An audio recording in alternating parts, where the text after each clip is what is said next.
খাইছিস কিছু? হ্যাঁ, তোর ছাড়া আমি একা একা খাই? আচ্ছা তুই কিছু করবি না? দুষ্টু ক্যাম্পাসে মানে হচ্ছে প্ল্যান, লাইফটা গুছাবি না? আমার তো গোছানোই আছে।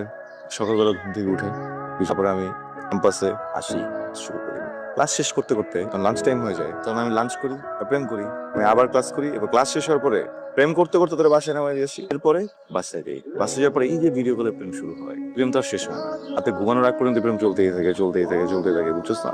আমি সিরিয়াস। তুই জব টব কিছু করবি না?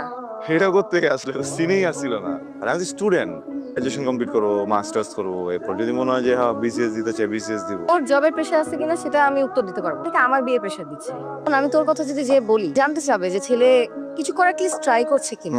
ছিলাম যে এই মেয়ে বেশি ডিসিপ্লিন, তোর মতন একটা পোলা যে জন্ম থেকে নষ্ট, শুধরে লাইলো তোর জীবন থেকে। প্রথমে সরাইলো আমারে, তারপর সরাইলো তোর সিগারেট রে। আর একটা বাজে কথা বললে আমার কিন্তু মেসেজ খারাপ হয়ে যাবে, আমি সিরিয়াস হয়ে যাবো করে দিতেছি। তুমি যে আজ এটা ঘুরতে যাও, আমি তোমার রিস্ক করছি, তুমি কেন আজ এটা ঘুরতে যাও? কি একটা অবস্থা! এই সঞ্জু, তুই নিজে নষ্ট হয়েছিস, এখন মেয়েটার পিছে লাগছিস আমার, তাই না? একটু বোঝার চেষ্টা কর, এমন করলে তো হবে না। বাসা থেকে অ্যালাউ করতেছে না, আমি কি করবো? জব করতে গিয়ে কি আমি বাসা ছেড়ে দিবো? প্রবাসে একটু বুঝা তো। কি সমস্যা বাবা? আনিকা বলতেছে আমার একটা কাজ করতে হবে, চাকরি করি, ব্যবসা করি, এটা ব্যাপার না, কিছু একটা করতে হবে। ওকে ফাইন, বা সারা জানি একটু আমি রিকোয়েস্ট করতে গেছি, বলে আমার নাকি একদম এদিকেও ব্যালেন্স করতে পারছে না, ওদিকেও ব্যালেন্স করতে পারছে না। কি করবো আমি? ফাটা বাসা চিপায় পড়ছি। দূরে ওখানে একটা একটা কাপন দাঁড়ায় আছে, রিলেশনটা কেডা করে দিয়েছিল? আমি কি জানি?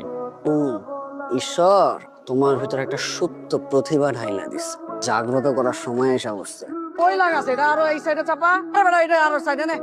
উফ, ছেলেটা কি হ্যান্ডসাম, এমন বয়ফ্রেন্ড যদি আমার বল। বলতে আসিস না কেন? বলতে গেলে তোর যে ভন্ডুমার্কা চেহারাটা দেখতে হয়, এর জন্য আসি। এখন তো আমার চেহারা তোর পুরো পৃথিবীতে দেখতে হবে, কি করবি? কেন? আমরা বিয়ে করবো, মানে এটা শুরু করছি। ব্যবসা? তুই এত প্রশ্ন করিস কেন? ওয়েট, টাকা পেলি কোথায়? তুই কেমন সিডি সিডি খেলতেছিস? সিডি প্রদ্যুমান, আর আমি আমি দায়া, আমি তোর জন্য পাতা লাগাবো? ওরে ফেক ক্যান্ডিড, একটা ফেক ক্যান্ডিড। একটা মিনিট আসতেছে, কি আসছে? ছবিটা তুলে দিয়ে যা। একটা মিনিট দাঁড়া না। এই, তুই কথা বলতে গেলে আমার সামনে কথা বলতে পারিস না? হ্যাঁ, লুকাই কথা বলতে হবে কেন? ব্যবসায়িক ফোন তো। তোর বিজনেস থাক, তুই তোর বিজনেস। আপনি কি তুই তো নাকি? তুই আমার সাথে কথাই বলিস। কেন? তুই আগেই ভালো ছিল, আমাকে সময় দিতি। এই কাজটা শুরু করার পর থেকে ব্যস্ত যে আমাকেই সময় দিস না। আমাদের রোমান্টিক জায়গাটা যদি ঠিক না থাকে তাহলে কিভাবে হবে? রিলেশনশিপ কিভাবে আগাবে? আপনাকে ফুল ফোকাস দিয়ে আমার এই কাজটা করতে হয়। বস, কোন ক্রাইম সিন আছে নাকি? যে মানুষটাকে ভালোবাসি, আমি যে মানুষটাকে চাই, সে মানুষটার জন্য 1 লাখ টাকা কিছু না। ওকে, কিন্তু আপনি যে কাজের মাঝখানে কাজটা বন্ধ করে দিবেন না, বা তার কোনো গ্যারান্টি আছে? তার কমিটমেন্ট আমি আপনার সাথে বসে আছি, আর মুখের কথা। এটা আমার কাছে মনে হচ্ছে না স্ট্রং কমিটমেন্ট। এই পৃথিবীর সব থেকে আদরের মানুষটা আমার হাফিজি, রায়ের কসম করে বলছি। এক্সকিউজ মি, একটু কথা বলা যাবে? আমি আসলে আপনাকে চিনি, আমি কোনো ঘুরায় পেঁচায় কথা বলা একদমই পছন্দ করি না। আমি আপনাকে পছন্দ করি, ভালোবাসি, আর আপনাকে আমি বিয়ে করতে চাই। আউট অফ নোওয়্যার করতে এসে বলছেন বিয়ে করছেন, আপনি কি মাথায় সমস্যা? আমি হ্যাভ আ বয়ফ্রেন্ড। এই মেয়েটার নাম কি? পিঙ্কি। বয়ফ্রেন্ড আছে, আপনি কি জানেন? বয়ফ্রেন্ডের নাম কি? সঞ্জু। কোন সঞ্জু? তুমি। তার মানে সবকিছু জেনে শুনে গেমটা খেলছেন, তাই না? তোমার সাথে আমার একটা ডিল হয়েছে। তো কি লেখা ছিল যে তোমার গার্লফ্রেন্ডের সাথে আমি প্রেম করতে পারবো না? তোর ডিলের গুষ্টি মারে আমি। গার্লফ্রেন্ডের আশেপাশে যদি দেখছি না, তোর খবর আছে, তোর 1 লাখ টাকা তোর মুখে মারবো, তোর টাকা আমি তোর ফেরত দিব।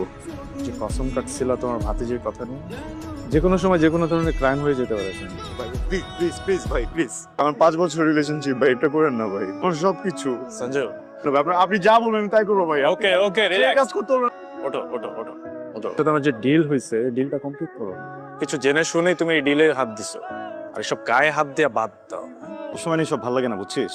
আমার ব্যবসায় একটা প্রবলেম হয়েছে, একটা ডিল করে ফেলছি আমি, যে ডিলটা আমার করা ঠিক হয় নাই। আমি রাখতেছি ভাই। পিঙ্কি, বুঝছি কালকে রাতে একটু বেশি বলে ফেলছি, আই এম সরি। আমি ব্যবসা এগুলো করতে গিয়ে না একটা ভেজাল করে ফেলছি বড়, বুঝছিস? মধ্যে না এমন করিস না, তুই একটু ঠিক হ। আমি ঠিকই আছি। তুই ঠিক থাকলে তো এরকম করতি না। পিঙ্কি, আমি মানসিক ভাবে না খুব বাজে আছি, বুঝছিস? কাউকে খুঁজে নে যে তোকে মেন্টাল সাপোর্ট দিবে। কেন খুঁজবো আমি কাউকে? তুই আরেকজন না যে আমি আরেকজনকে খুঁজতে যাবো। তোর জন্য কাজ করতে গেছিলাম, ওই কাজ করতে গিয়ে আমি প্রবলেমে পড়ছি, কারণ বলতেও পারতেছি না। আমার যদি একটা প্রবলেম হয়, এটাও দেখা তোর দায়িত্ব। আজকে যখন একটা ট্রাবলের ভিতরে পড়ছি, তুই আমাকে হেল্প করবি, সাপোর্ট হবি, এখন এই ধরনের কাজ করতেছিস তুই। একটা মেয়ে যদি চায় না, এটা ছেলেকে অনেক উপর উঠাইতে পারে। আগে সময় দিতি না, এখন কিভাবে কথা বলতে হয় সেটাও জানিস। তাই রিলেশনশিপ থেকে ব্রেক নাও দরকার। যে বিহেভিয়ার শিখে আয়, তারপরে আয়, বুঝছিস? ব্রেকআপ করে ফেলা উচিত। ভাবছিলাম যে মানে সব ধরনের সম্পর্ক তো ব্রেকআপ হয়ে যায়, ব্রেকআপ হয় না শুধুমাত্র ফ্রেন্ডশিপটা। আপনি খুব সুন্দর মনের একজন মানুষ, সে আপনার সাথে বন্ধুত্বটা আমার থাকুক, যাতে ফিউচারে যে আপনার লাইন ঘাট ইজি হয়ে যায়। না না, বিষয়টা একদমই তা না। মানুষ না, আমি চাই এমন ভালো মনের একজন মানুষের সাথে আমার বন্ধুত্বটা থাকে। আচ্ছা, আমাকে একটু সময় দিন, আমি ভেবে দেখবো। আপনার সাথে একটা চিট করে ফেলছি। সঞ্জু আপনার বয়ফ্রেন্ড, রাইট? কিছুদিন আগে ফেসবুকে আমি একটা পোস্ট দেখি, কন্ট্রাক্ট রিলেশনশিপের কাজ, যেটা টিম লিডার আপনার বয়ফ্রেন্ড মানে সঞ্জু, আপনার যিনি বয়ফ্রেন্ড তাকে আমি আপনার ছবিটা দেখাই, বলি যে আমি এই মেয়েটার সাথে প্রেম করতে চাই, আই লাভ পিঙ্কি আপনার গার্লফ্রেন্ড, আপনি চাইলে অন্য অপশনে যেতে পারেন, আমার কোনো প্রবলেম নেই, আমি তো আপনাকে টাকা দিচ্ছি। ও নিজে থেকে আমাকে বলে যে ওর মতো কোনো মেয়ের সাথে ব্রেকআপ করে ফেলে আমার কোনো যায় আসে না। কোথায় বলো না? আরে আছে আয় তার খুশি মতো ওই আমার কি হয়েছে তুমি দেরি করে আসছো কেন? ভ্যালেন্টাইন চলো। চুপ কর। বিয়ে খেতে আসছিস, কিন্তু আমি তো তোকে দাওয়াত দিই। পেমেন্টটা তো পুরোটা পাইছিলি নাকি? কিসের পেমেন্ট বুঝতেছিস না? তোরা তো অ্যাডভান্সই পেয়ে যাওয়ার কথা, রাইট? সাথে একটা কথা ছিল। থাপ্পড়ও ডিজার্ভ করে, ও একটা না দুইটা থাপ্পড় ডিজার্ভ করে। আপনি জানেন না ও কি করছে? ও 1 লাখ টাকার বিনিময়ে নিজের ভালোবাসা, নিজের সম্পর্ক বিক্রি করে দিছে। এরা মুখ খুলিস না কেন? কথা বলবে না তো এখন? তোরে বিয়ের জন্য প্রেশার দিছিল না?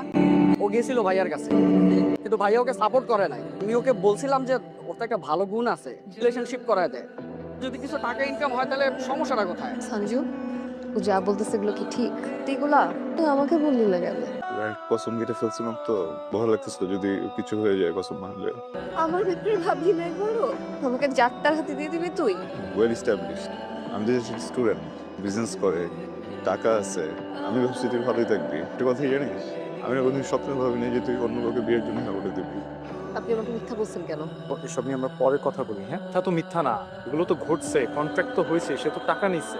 রাতে যে কসম কাটছে বলে নাই, আর আরেকজনকে 1 লাখ টাকার বিনিময়ে বেচে দিছে, দুটো ডিফারেন্ট ব্যাপার। তো অনেক খারাপ বিহেভ করছি, গায়ে হাত তুলছি, তো এখন আমার আর কিছু করার নাই। বাবার মান সম্মানের ব্যাপার, সবকিছু হয়ে গেছে, এখন আমার আর কিছু করার নাই ভাইয়া। এরা কারা? আরে সঞ্জু আর পিঙ্কি না, ওরা এইভাবে দৌড়াদৌড়ি করতেছে কেন? বাবা ওরা তো দৌড়াচ্ছে না, তো পালাচ্ছে।